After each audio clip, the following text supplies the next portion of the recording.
Guten Tag, ladies and gentlemen. German name 1990 here once again. How's everyone doing? I know it's been a few months since I last shot a video for here at YouTube. I went to see John Mellencamp back in April, and then back in early July, I went to see Joan Jett and Bryan Adams. I had a lot of fun at both concerts. And then this Saturday, I'm going to head to the Auditorium Theater and I'm going to see the Sonic the Hedgehog Symphony. I have front row seat tickets to that. I'm certainly expecting to have a fantastic time there. I'll let you guys know at Instagram how it all goes. In the meantime, I made a few updates to my gaming table. As you can see, there are a lot of cables connecting everything. But I did it in such a way where everything is a little bit more easily accessible. So here's my PlayStation 3, here's my GameCube, my PS2, my Nintendo 64. There's my disk drive for those who want to see it. Again, 15,000 units made. I feel very fortunate to own one. When I got mine back in the spring of 2018, I spent quite a bit of money for it, but now they go for well over twice the amount I paid for this, so I'm glad I got it when I did. Here's my Wii U. Here's a computer with a whole bunch of games built in. Here's my SNES Classic. Here are my Genesis Mini systems, the Genesis Mini 1, the Genesis Mini 2, and here's the Japanese Mega Drive Mini 2.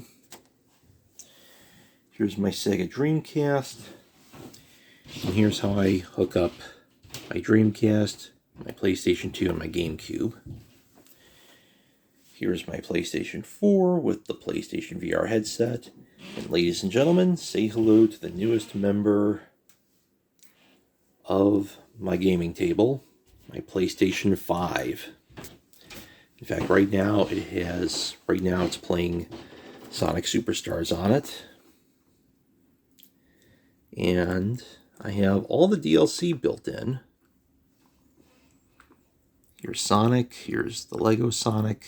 Oh, here's the Rabbit prototype. Oops. There we go. Here's Tails, got the Lego Tails. Got Lego Knuckles. There's Amy, got the Lego Amy skin, got the current Amy skin, the modern Amy skin. I got the code for that, for signing up for the newsletter. And then to swap skins, there's Eggman, there's the Lego Eggman.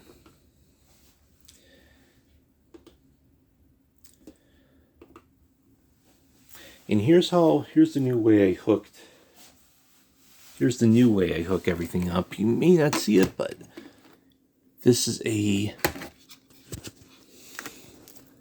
have an HDMI switch with 16 outputs.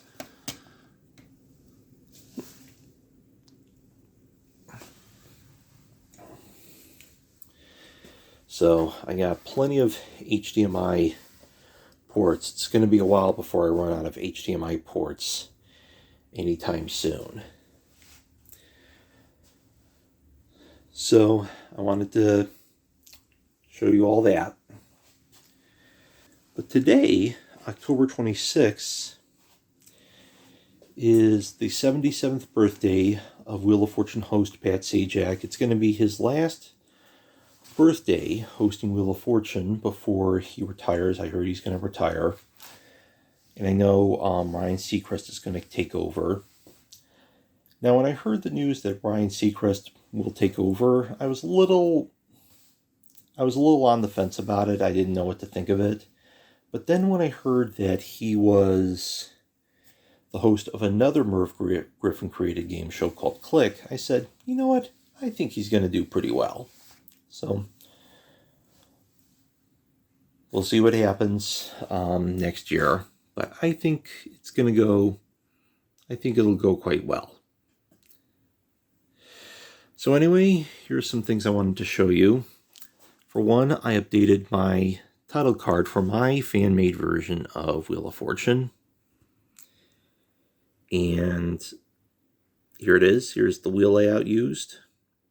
As you can see, everything is a little different here. The bankrupts look quite different. The loose turn wedge looks a little different, and so does my free play wedge. In fact, it looks very different. And this is what my double play used to look like when I first started using it back in 2014. As time went on, I was a little like, it just looks a little too plain. Especially considering it plays a pivotal role in contestants playing for $2 million in the bonus round. So I really wanted to make it look, wanted to give it a little bit more pop. And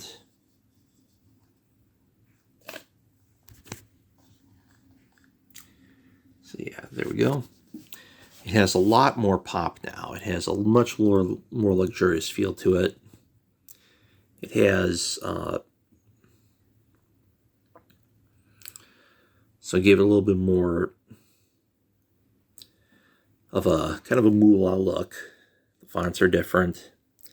I also have it styled in an interlocking ring.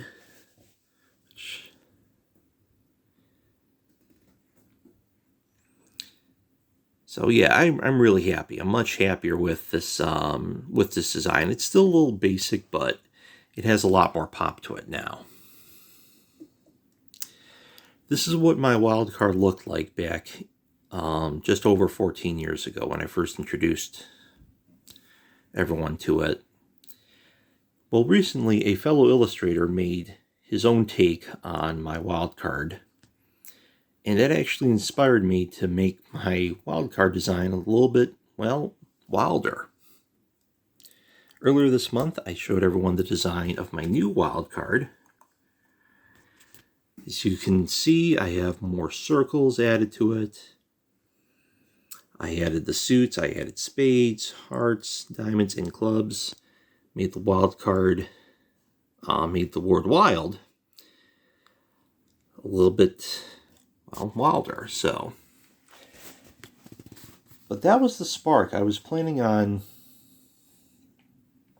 updating just my wild card design, but then that led me to redesign my double play token. But then it led to me overhauling my wheel layouts. This is what my Baron round 1 wheel looked like previously. And here is what it looks like now. As you can see, I updated the bankrupt wedge, the look of the bankrupt, loose turn, and especially the free play wedge. I'll get into why I modeled everything shortly. But here's what the round 1 layout looks like with everything on it. Top dollar value is $3,500. The minimum is $100. Here's my brand new wild card. Here's the prize wedge. In this case, it's a cruise. The double play token. It's our jackpot round. And here's my updated look for the surprise wedge. I wanted to make it a little bit more fun looking, and I did. Here's round number 2. Minimum value is $200. Top value is $5,000. More money added to the wheel. It's also our express round. Here's the Baron round 3 layout. Minimum value $300, but the top value is $7,500. And it's our big money round.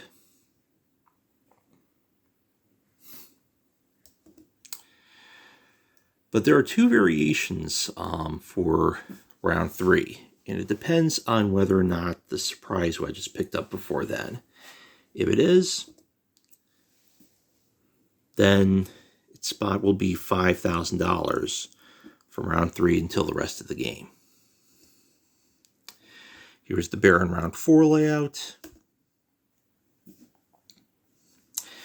And here's some variations. It depends on whether or not the surprise wedge and or the double play are picked up before round 4. Here's what the round 4 wheel layout looks like. Should the double play and the surprise wedge not be picked up before round 4. Now, if during round 4 the double play token and the surprise wedge are picked up during round 4, it's not going to be, there's going to be no changes afterwards. Both spaces are going to be, each of their respective spaces, they're going to be worth $500 for the rest of the game. But if they're picked up before round 4, but if the surprise wedge is picked up before round 4, that spot will be $5,000. If the double play is picked up before round number 4, the $2,900 wedge will not be on 850, it'll be over here. But this is what round 4 will look like if double play and the surprise wedge are both picked up before round 4. Now, if the $1 million wedge and the wild card are not picked up before round 4, or if they picked up, it really doesn't make any difference. So I decided not to make any variations with that. And this is what the round 4 wheel will look like, provided everything is picked up. The $1 million wedge, double play token, the wild card, and the surprise. Now this is what round 4 will look like if round 4 starts as a speed up.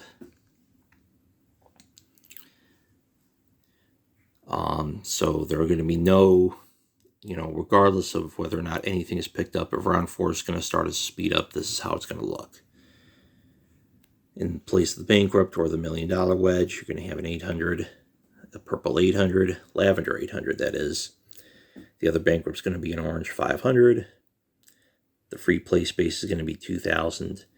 This loser turn will be 550, and the other loser turn will be 900. And the $5,000 space will be placed there, will be placed where the surprise would be. 2,900 would be placed where double play would be.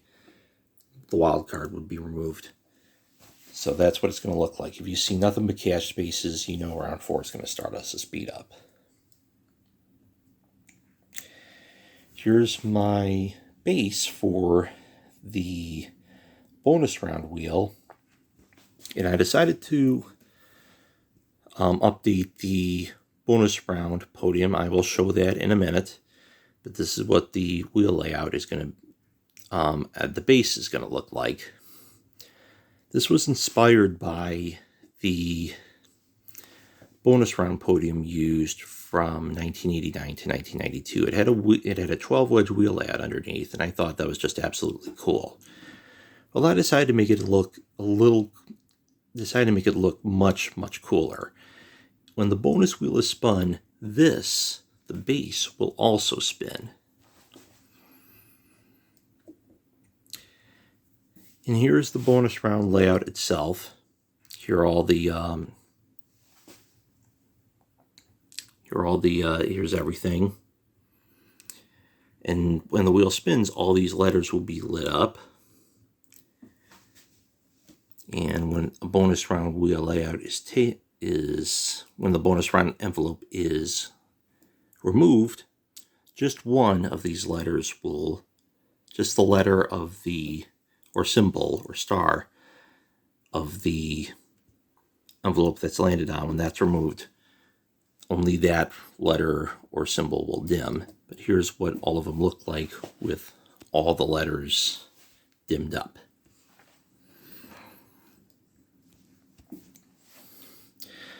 And now here's what I'm going to do. I'm going to show you something. Here's something I'm going to show you. I'm going to show you my set piece layouts now. Here's my center stage rug. As you can see, not a bankrupt or loser turn in sight. All three-digit multiples of 50 are seen on this layout. There's also a $1,000 space, another space worth $1,250. There you go. And there's the free play space as well. There's really no basis to it or anything like that. It's just everything, just values. It's just all based on some of my old wheel layouts. Here's one of my rug layouts. It's going to be the big rug layouts. It's going to be used for large vehicles such as boats and RVs, and also his and her cars. It does have a base. The layout is based off of one layout.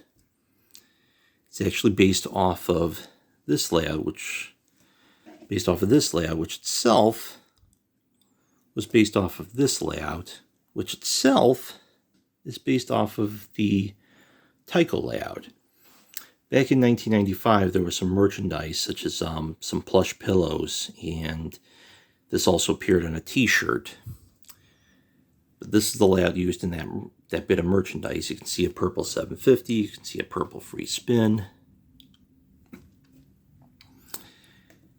And what I also decided to do was make some changes to it. I brought this $300 space down to $250, really just to compensate for the fact that I decided to bring this space up from $300 to $350, because come on, $350 deserved a little bit more attention. But that's what this layout is based on. Here's my second big rug layout, and it pays tribute to Tiger Electronics' Wheel of Fortune games. Here are some screen recreations I made of it. As you can see, the layout is very similar to this.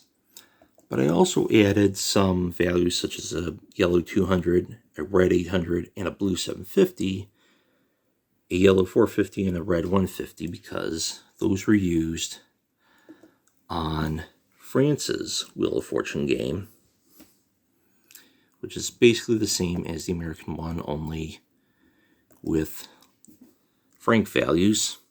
And then you also have the one released in Germany. And then here is my turntable layout. Here is the first of my turntable layouts, and it pays tribute to my Wheel of Fortune live play game. In fact, that's what I've based my free play space off of. It's based off the free spin space in my live play game. You know what? Let me zoom in.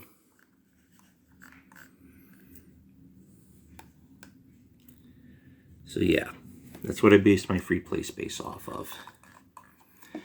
In fact, the bankrupts and lose a turn space, the designs used in my live play game, that's how I modeled everything here too.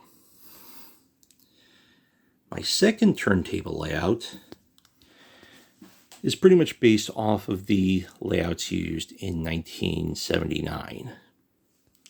Only everything is 3-digit multiples of 50, bankrupt spaces, lose a turn spaces, and a free play space. So yeah, this is what I based it off on. I actually made this layout back in the summer of 2008. And it's basically the 1979 round 2 layout, only in 1980s colors. Here's my third turntable layout. This is one of the more random ones. I actually based this off of a layout I made for a t-shirt many years ago. I've outgrown the t-shirt, but I still have it. But that's what I based this whole area off of. And this area combines, the round 4 color scheme with round 1's dollar values. So I decided to put that in there. And here's my final turntable layout.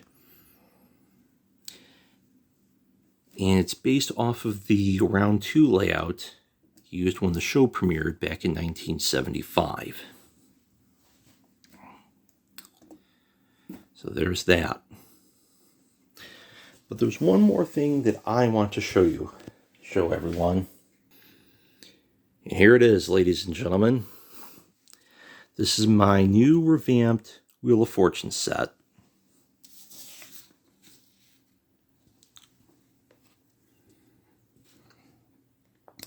Here's the left side of the stage with my puzzle board. Really not going to make a lot of changes to it. Here's my new bonus round layout. And here's the wheel layout.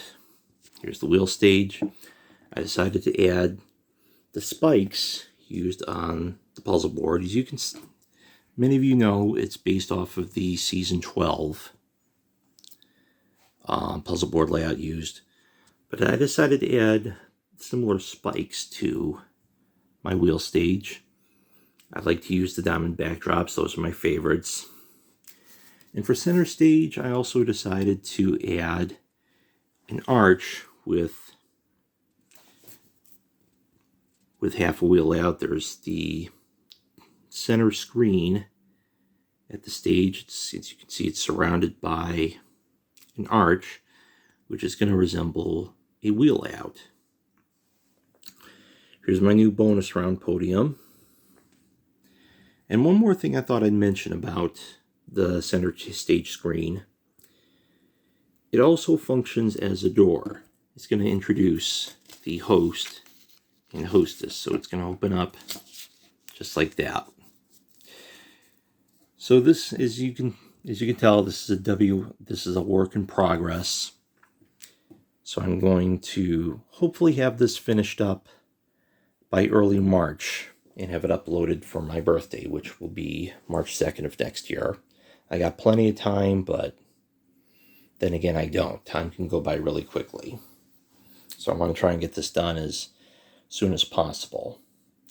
As soon as I'm finished working on Christmas gifts for some folks over at DeviantArt, then I'm gonna continue work on this. Now here's my bonus round podium in greater detail. Here's the base. Now I'm sure everyone is looking at me like, why does it have 24 spaces? Well, I'm actually using all these lines as guidelines because I'm hoping to make an animation off of this. What I'm also going to do is I'm going to digitally merge both of these drawings together. But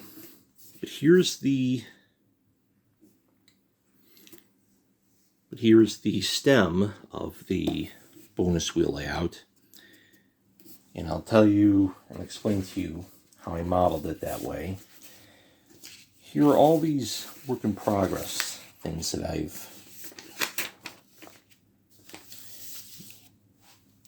me get these out of the way.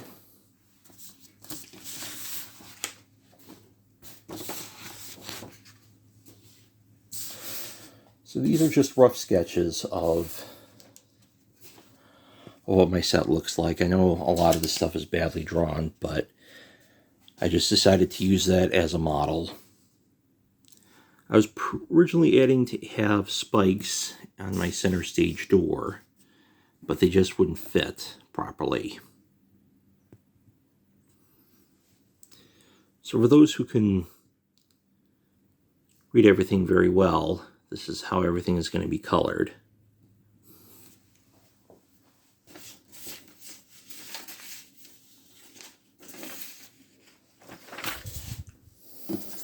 Colored and valued. Here are some rough sketches I made of my bonus round wheel layout. As you can see, it is my original design had it modeled after the bonus round podium used from 1992 to 1998. I also have the bonus wheel from 1989 to 1992, the inspiration of that. But I was trying to figure out a way to design it without the contesting, spinning the wheel or getting distracted, bumping into to this old thing below. But as I was working on it, I decided to add the bonus round podium design to the edge of the wheel layout at the top. And it was just proved to be, oh, let's do that. And then just an idea popped in my mind. I said, okay, I'm going to revamp it. I'm going to redesign it. It's going to be a little bit simpler, but it's still going to have the inspired design, only it's going to be cylindrical.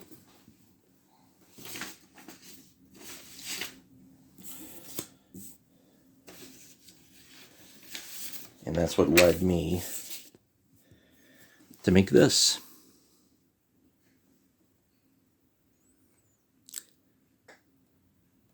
So I know it's a little dark. Sorry if you can't see it. My phone is creating a shadow.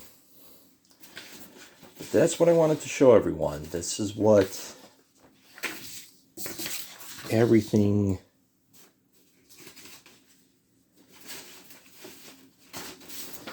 is going to look like when I'm finished. So happy birthday to Pat Sajak. Greetings from Chicago.